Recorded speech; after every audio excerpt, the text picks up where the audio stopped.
ఏంది మాకు ఈ కర్మ ఏంది అసలు? ఒకడేమో అన్ని చోట్ల పుట్టా అంటాడు, ఇంకొకడేమో అన్ని కనిపెట్టింది నేనే అంటాడు. ఏందో అది సడన్గా ఏందో అర్థం కాదు నాకు. ఏంది మాకు ఈ కర్మ ఏంది అసలు? నాకు అర్థం కాదు. పుట్టని పడి దూకి సావండి అందరు పోయి. ఒక్కొక్క ట్విస్ట్ డైలీ ఏమంటాడో ఏం చెప్తాడో అనేది అదొక భయం. ఒక ట్విస్ట్ లాగా సాగుతుంది ప్రతి ఒక్క రోజు. నేను చెప్పడం కాదు కానీ ఈ రీల్స్ చూడండి, మీకు అర్థమవుతుంది.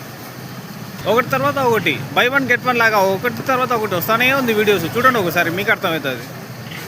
కరోనా వ్యాక్సిన్ తయారు చేసిన ఘనత, తయారు చేయడానికి దోహదపడిన పార్టీ తెలుగుదేశం పార్టీ. అవునా కాదా?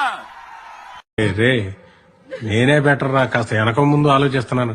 నువ్వేంట్రా ఏకం గేట్లు ఎత్తేస్తా. I started Microsoft.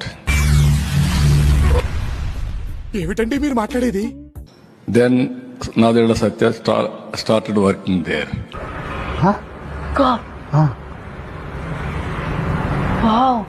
సైబరాబాద్ నేనే నిర్మాణం చేశాను. సైబర్ టవర్స్ పునాది చేసింది చంద్రబాబు నాయుడు కాదు. సైబర్ టవర్స్ పునాది చేసింది ఎవరండి? ఎన్ జనార్దన్ రెడ్డి, మాజీ ముఖ్యమంత్రి. ఔటర్ రింగ్ రోడ్ ఎవరు ఏర్పాటు చేశారు తమ్ముళ్ళు? హైదరాబాద్ కు ఔటర్ రింగ్ రోడ్ తెచ్చింది వేసింది కాంగ్రెస్ పార్టీ. ఇంటర్నేషనల్ ఎయిర్పోర్ట్ ఎవరు కట్టారు తమ్ముళ్ళు? హైదరాబాద్ లో అంతర్జాతీయ ఎయిర్పోర్ట్ నిర్మించింది కాంగ్రెస్ పార్టీ. ఐటీకి ప్రాధాన్యత ఇచ్చాను.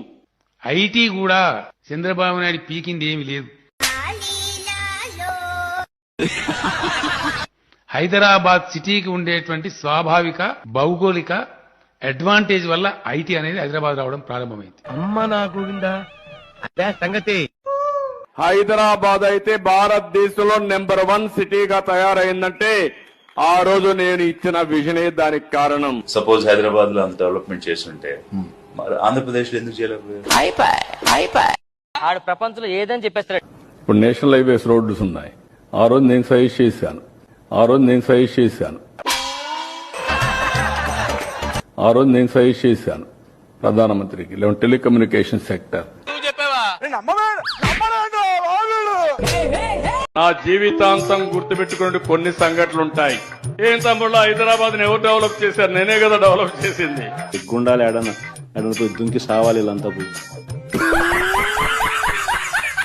హైదరాబాద్ కట్టిందే నేనండి. ఇదైతే మరి విచిత్రంగా మెంటల్ కేసు. చార్మినార్ కూడా చంద్రబాబు నాయుడే కట్టిందా? ఈ చంద్రబాబు నాయుడు మెంటల్ అని నేను అంటున్నా. ఈరోజు మీరు రోడ్లు చూస్తున్నారు, నేను గర్వపడుతున్నా. ఆ రోజు వాజ్పేయి గారి